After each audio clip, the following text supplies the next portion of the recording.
gentlemen, it's the greatest motherfucking YouTuber of all time. The Night Song. Nostalgia.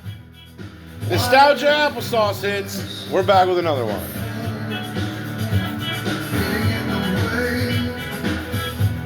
And today, by the way, this song is called Night Song by Crosby, Stills, Nash & Young. Sick.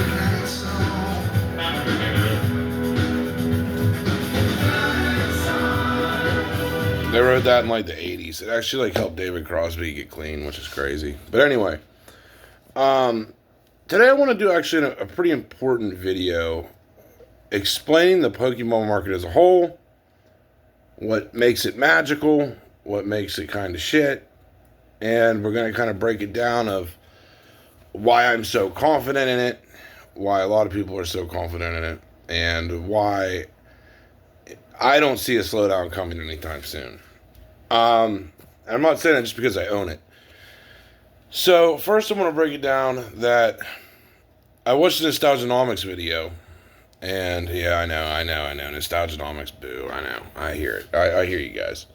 So I watched the Nostalgianomics video, and he was saying, the fall months are coming, and, sales might slow down and dwindle, and, the consumers are going to tighten their purse strings, and they're not going to want to spend all this money on booster boxes, blah, blah, blah, blah, blah. You know how many years I've heard that for? Like, I heard it fucking last year. The year before that, consumers were going to tighten their money. No one has money, And, I want to break this down.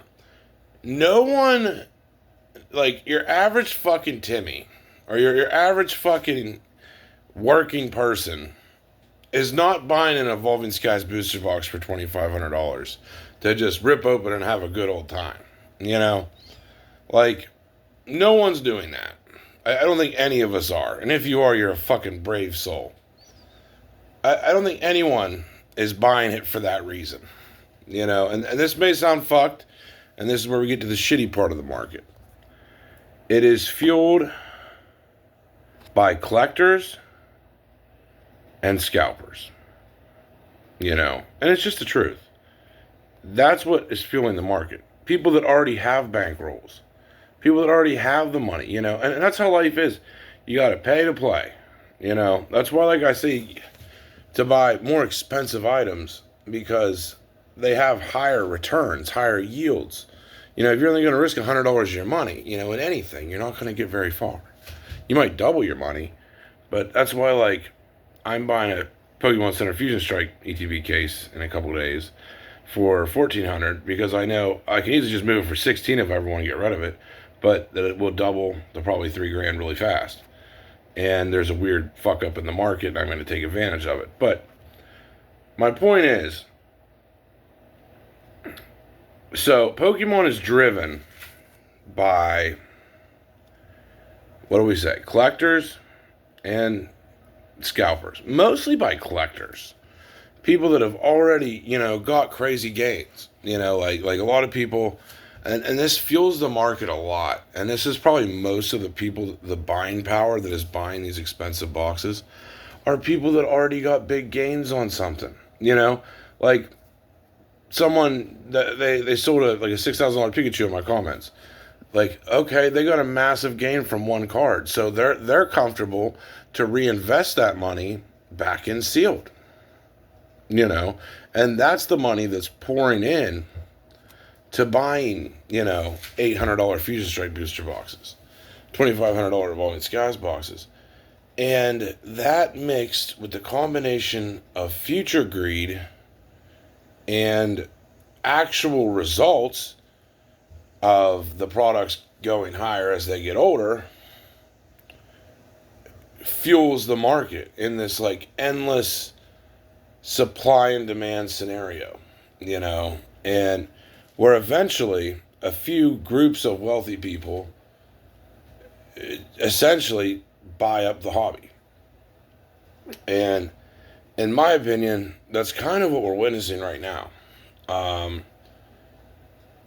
A bunch of rich people that have bought up a lot of the market, and also a lot of new vendors. Everyone's a flipper now. Everyone's selling. And just a combination of all that. Now, that has hyper driven the prices because honestly, I'll be real with you guys. Seeing a booster box go from like $100 to $800 like Fusion Strike, that was unheard of 3 years ago. You know, like even if you bought Sun and Moon Era, besides Team Up, but like if you bought like Unbroken Bonds for like $100 when it came out, like you were lucky to sell it for $300 to $400. Cosmic Eclipse was the same way. Like if you bought it for 100, like a year later, 3 years later, you were selling it for like $200. I just want to be real with everyone how the market was 4 years ago. But there's a lot of factors that come into play of why I don't see it slowing down ever now. There weren't as many people buying and selling it. There weren't vendors. There weren't more collectors that had wisened up and said, wow, there's nothing better to put money in than Pokemon. And I feel there's enough people that have done that and have came to that conclusion that like, wow, nothing performs better than Pokemon long term. And Pokemon has always went up over time as it gets older when it sets out of print.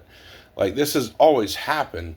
It's just hyper happening now because there's way more people involved. And that's why, I don't ever see booster boxes going below $200 of any set. And I don't ever see any crash happening. It should just be a steady course upwards for pretty much all of the older boxes. And I just don't see that stopping, because there's just no one to flood the market. And it proves that to me whenever I look for like Evolving Skies Costco ETBs and I could only find one on the market and it's not even in the original boxes that I have. That like the fact that like from just 4 years ago, I'm probably one of the only people that have Evolving Skies Costco ETBs in the boxes shows me there's no one that's going to flood the market with Evolving Skies. Like I've heard rumors of a couple vendors that own like 90 booster box cases, which is like $1 million in Evo Skies. But even that dumped on the market wouldn't affect it for long, and God only knows if those are actually true numbers or not. Vendors lie all the time about how much shit they have, but like it's just this combination, and in my opinion, that's what makes the hobby magical. It is, and I'm not gonna lie, without Pokemon, like a lot more people would be struggling, and a lot of you may not look at it this way, but like even if I didn't own Pokemon, it's helping your average person that works get ahead a little extra, and that is appealing to people, especially in 2025. Like if they find out they buy a Surging Sparks booster box when it was $100 when they believed in it, and they can sell it for $200 like a year later, or if they bought 151 ETBs for like $50 and they're now $250, like it is essentially, Pokemon is essentially saving the economy. and this may sound like a weird, far out take, man. And you can, slap me for this if I sound wrong, but like, it's just true. There's nothing good to invest in. The real estate market sucks ass. Owning houses sucks. Owning cars sucks. There's nothing to really, the currency is just falling off a cliff. The value of a dollar is just like worthless at this point. That Pokemon has stepped in and they have essentially taken over the world currency.